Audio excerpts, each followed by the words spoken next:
Welcome! Today I'm going to show you how to change search engine in Google Chrome application on an Android device.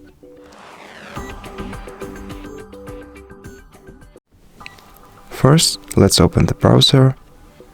Now tap on the three dots icon in the upper right corner of the screen.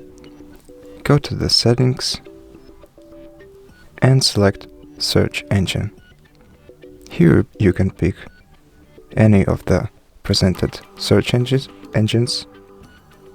For example, let's select Yahoo. Let's go back to the start page, and as you can see, our search engine changed. And that's it. Thank you for watching this video.